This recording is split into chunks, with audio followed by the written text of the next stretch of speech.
नमस्कार साथियों, आप सभी का एक बार फिर से स्वागत है। और इसके पहले कि आज का क्लास हम स्टार्ट करें, कुछ विशेष मुद्दों पर बात करना है। उसके बाद फिर हम करेंगे आज का एमसीक्यू।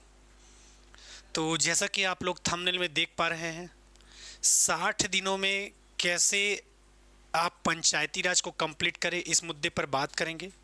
और उसके पहले आप सभी से मैं कहना चाहता हूं कि आज चैत्र नवरात्र का आपका 6वां दिन है। और इस चैत्र नवरात्र के 6वें दिन पे माता की तरफ से लगातार आशीर्वाद बना हुआ है आप सभी के ऊपर, हमारे ऊपर। और इसी कड़ी में साध्य पीएससी एकेडमी लेकर आया है आपके लिए सारे कोर्सेज में 20% का ऑफ़र। तो बिल्कुल आप इसका फ़ायदा उठा सकते हैं, जितने भी कोर्सेज हैं। और ये बिल्कुल आपको अप टू 50% तक मिल सकता है ऑफ़र का फ़ायदा। तो बिल्कुल आप इसका फ़ायदा उठा सकते हैं। इसके अलावा आज मैं एमसीक्यू कराऊंगा, और उसके पहले आपको कुछ इम्पॉर्टेंट चीज़ों पर मैं बात करना चाहता हूं, जिसमें से पहला प्रश्न जो आपके मन में लगातार होगा कि सर हम 60 दिन में कैसे तैयारी करें पंचायती राज का। तो सबसे अच्छा तरीका, जैसे कि आप देखेंगे, सबसे पहले आप क्या पढ़ लीजिए, पंचायती राज के जिस भी टॉपिक को पढ़ रहे हैं उसका थ्योरी कंप्लीट कर लीजिए। थ्योरी कंप्लीट करने के बाद इसका क्या करिए, एमसीक्यू। और वो एमसीक्यू लगातार मैं करवा रहा हूँ। ऑलरेडी आपको मैं थ्योरी इसी दौरान करवा देता हूँ प्रैक्टिस, यदि आपने मेरा सेशन देखा होगा तो। बस इसके बाद आपको जो ज्वाइन करना है वो क्या रहेगा, आपका टेस्ट सीरीज़। ठीक है, तो ये दो काम तो मैं कर दूंगा। साथ में आपको जब डिटेल पढ़ाते पढ़ाते जाऊंगा तो थ्योरी के साथ साथ एमसीक्यू भी चलता रहेगा आपका। और उसके बाद जो आखिरी काम आपको करना है वो क्या रहेगा, टेस्ट दिलाने का। तो बिल्कुल 60 दिन तक लगातार अलग अलग टॉपिक पर अलग अलग दिन हम चर्चा करते जाएंगे, और बिल्कुल आपके साथ लगातार बने रहेंगे जब तक आपके एडीओ का एग्ज़ाम ना हो जाए। तो बिल्कुल आप सभी बने रहेंगे कंटिन्यू हमारे साथ, और बिल्कुल इसका फ़ायदा आपको आने वाले एग्ज़ाम में होगा। आज के एमसीक्यू की ओर आते हैं हम। आज का पहला प्रश्न आपसे क्या कहता है, ध्यान से पढ़िए और बताइए आज का पहला प्रश्न आपसे क्या कहता है।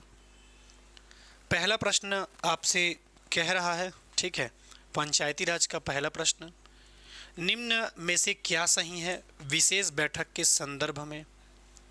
क्वेश्चन ध्यान से पढ़िए और बताइए कि क्या होगा इसका आंसर। क्वेश्चन कह रहा है आपसे आपके विशेष बैठक के बारे में, यदि 50% से अधिक ग्राम पंचायत के सदस्य लिखित रूप में मांग करे तो सरपंच ग्राम पंचायत की विशेष बैठक बुलाएगा। दूसरा, सरपंच ऐसे मांग की उपेक्षा कर सकता है। तीसरा, यदि सरपंच विशेष बैठक ना बुलाए तो अन्य सदस्य स्वयं बैठक बुला सकते हैं।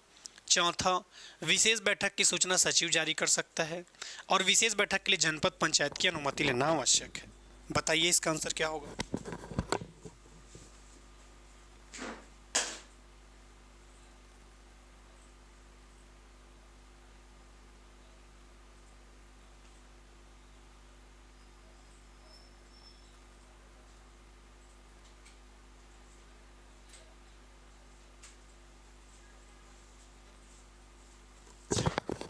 सबसे पहला लाइन जो कह रहा है, यदि 50% से अधिक ग्राम पंचायत के सदस्य लिखित रूप में मांग करें तो सरपंच ग्राम पंचायत का विशेष बैठक बुलाएगा। बिल्कुल सही है। दूसरा, सरपंच ऐसे मांग की उपेक्षा कर सकता है। ठीक है, तो ये कथन आपका गलत हो जाएगा। यदि सरपंच विशेष बैठक ना बुलाए तो अन्य सदस्य स्वयं बैठक बुला सकते हैं। बिल्कुल, विशेष बैठक के मामले में याद रखना है। ठीक है, आपने विशेष बैठक बुलाया, उसके बाद भी आपका सरपंच नहीं बुला रहा है तो सदस्य स्वयं बैठक बुला सकते हैं। विशेष बैठक की सूचना, विशेष बैठक की सूचना आपका सचिव जारी करता है, ये कथन भी बिल्कुल सही है। विशेष बैठक के लिए जनपद पंचायत की अनुमति लेनी होती है, इसकी कोई आवश्यकता नहीं है। तो बिल्कुल आपका आंसर क्या हो जाएगा, 1, 3 और 4। पेपर में यदि पूछा जाएगा तो याद रखना है आपका आंसर क्या हो जाएगा, पहला, तीसरा और चौथा। अगले प्रश्न की ओर बढ़ते हैं। अगला प्रश्न क्या है, जनपद पंचायत के गणपूर्ति में सही क्या है पूछ रहा है। इस क्वेश्चन बड़े होने के कारण ये आपको अगले पेज में दिखेगा आंसर, पर फिलहाल आप लोग क्वेश्चन ध्यान से पढ़िए और बताइए इसका आंसर क्या होगा। सम्मेलन की प्रक्रिया के बारे में सही क्या है पूछ रहा है। चलो बताओ क्या सही है। ग्राम पंचायत की बैठक में गणपूर्ति कुल सदस्यों का 1/3, जनपद जिला सब दिया है। ध्यान से पढ़िए और बताइए क्या होगा इसका आंसर।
चलिए, और बिल्कुल जैसा कि मैं देख पा रहा हूँ, ठीक है, आप लोगों के आंसर की तरफ यदि हम जाएंगे क्वेश्चन के अकॉर्डिंग, और सम्मेलन की प्रक्रिया के बारे में बात कर रहा है, तो ग्राम पंचायत की बैठक में गणपूर्ति कुल सदस्य संख्या का 1/3 होता है। ये तो आपका गलत हो जाएगा। जनपद पंचायत की बैठक में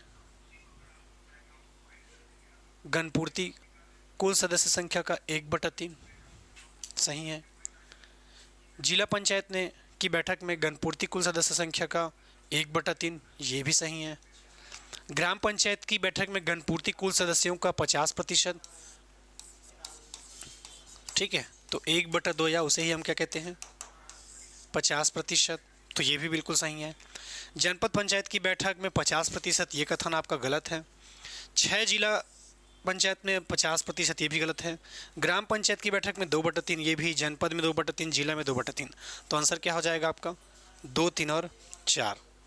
आंसर क्या हो जाएगा आपका 2, 3 और 4, ठीक है, बिल्कुल आपका ऑप्शन दिया हुआ है।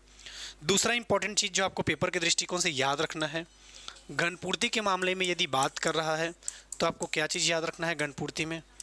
गणपूर्ति में आपको याद रखना है, और वो चीज़ है आपका कि चाहे ग्राम पंचायत में गणपूर्ति कहें, चाहे जनपद में कहें, चाहे आपका जिला में कहे, चाहे ग्राम पंचायत में कहे, चाहे जनपद में, चाहे जिला में, तो याद रखना है ग्राम पंचायत में गणपूर्ति होती है आपका कुल जनसंख्या का 1/2 या 50%, जनपद में 1/3 या 33%, और जिला पंचायत में भी होता है 1/3 या 33%, 1/3 या 33%, ठीक है। ग्राम पंचायत के मामले में 1/2 या 50%, जनपद पंचायत के मामले में 1/3 या 33%, और जिला पंचायत के मामले में 1/3 या 33%। इसके अलावा आपको याद रखना है चाहे ग्राम पंचायत हो, चाहे जिला पंचायत हो, चाहे जनपद, यहाँ पर महिला गणपूर्ति आवश्यक नहीं है। क्या चीज़ याद रखना है, यहाँ पर आपको याद रखना है महिला गणपूर्ति आवश्यक नहीं है। महिला गणपूर्ति क्या नहीं है, आवश्यक नहीं है, आपको याद रखना है, ठीक है। अगले प्रश्न की ओर बढ़ते हैं। कौन सा सही नहीं है पूछ रहा है, बताइए।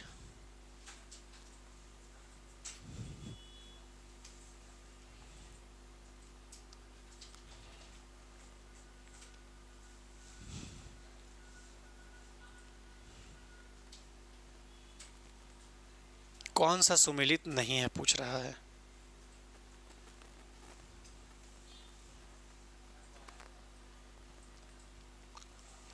इसको थोड़ा सा सुधार लीजिए, इसको अध्यक्ष कर लीजिए।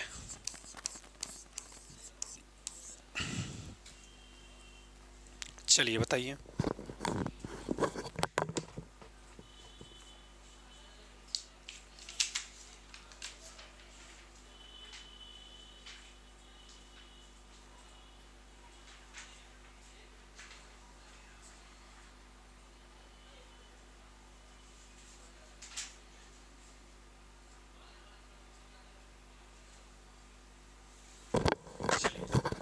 कौन सा सही नहीं है? तो ग्राम सभा का सभापति यानी कि ये तो प्रमुख की बात कर रहा है, सरपंच ग्राम पंचायत का प्रमुख और जनपद पंचायत का अध्यक्ष ये भी प्रमुख। तो तीनों आपके प्रमुख को डिसाइड कर रहे हैं और कौन सा सुमेलित नहीं है पूछा है, तो क्या हो जाएगा आपका उप सरपंच। कौन सा सुमेलित नहीं है पूछेगा तो याद रखना है आपका उप सरपंच। ठीक है, ये आपको याद रखना है। तो बिल्कुल आंसर क्या हो जाएगा आपका सी। अगले प्रश्न की ओर बढ़ते हैं। निर्वाचन के संदर्भ में सुमेलित क्या नहीं है पूछ रहा है। चलिए ध्यान से पढ़िए और बताइए क्या होगा इसका आंसर।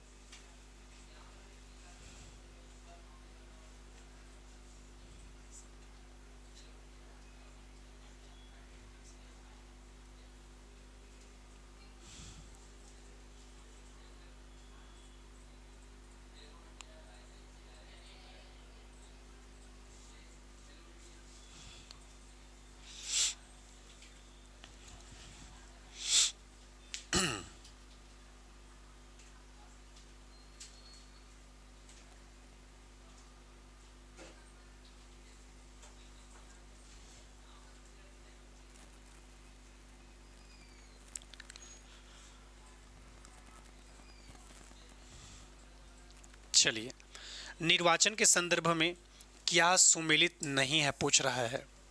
ऑप्शन के अकॉर्डिंग यदि जाओगे तो सरपंच आपका प्रत्यक्ष रूप से चुना जाता है। सरपंच कैसे चुना जाता है? प्रत्यक्ष रूप से। दूसरा यदि मैं बात करूं आपके और कौन चुना जाता है, तो ग्राम पंचायत के सदस्य कह रहा है, मतलब ये पंच की बात कर रहा है। किसकी बात कर रहा है? पंच का। तो ये भी बिल्कुल आपका प्रत्यक्ष रूप से चुना जाता है। अगला, उप सरपंच तो आपका नहीं चुना जाता। जनपद पंचायत के अध्यक्ष भी अप्रत्यक्ष रूप से चुने जाते हैं। जनपद पंचायत का उपाध्यक्ष भी अप्रत्यक्ष रूप से चुना जाता है। जनपद पंचायत का सदस्य ये कैसे चुना जाता है आपका? प्रत्यक्ष। ठीक है, पहले हम प्रत्यक्ष प्रत्यक्ष को अलग करके देखते हैं। जिला पंचायत के उपाध्यक्ष के बारे में बात कर रहा है तो ये भी आपका प्रत्यक्ष नहीं चुना जाता। जिला पंचायत अध्यक्ष ये भी नहीं होगा।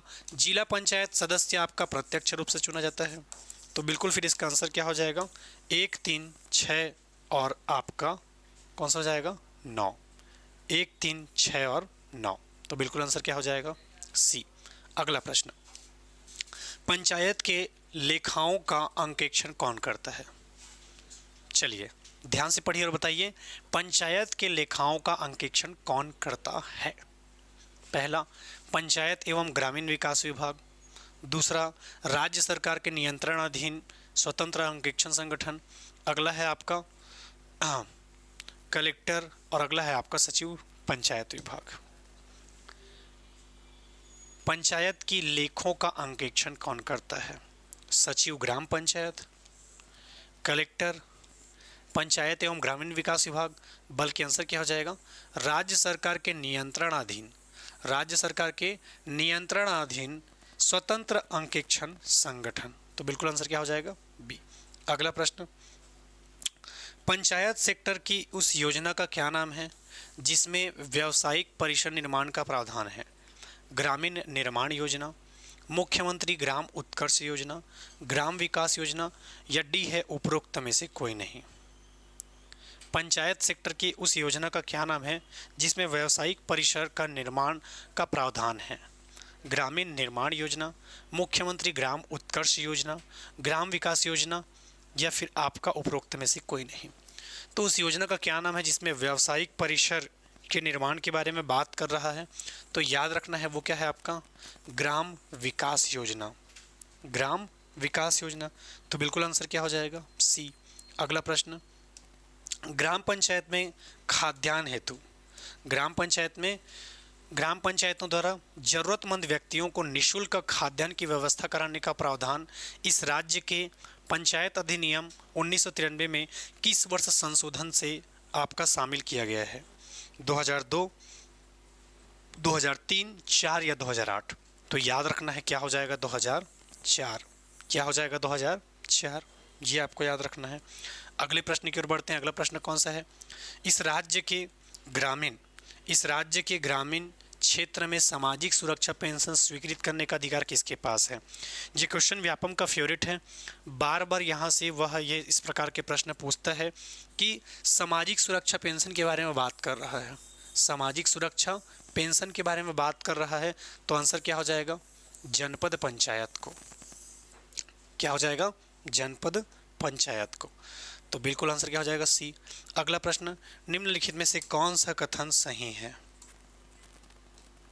निम्नलिखित में से कौन सा कथन सही है? चलिए बताइए, ध्यान से पढ़िए और बताइए इसका आंसर।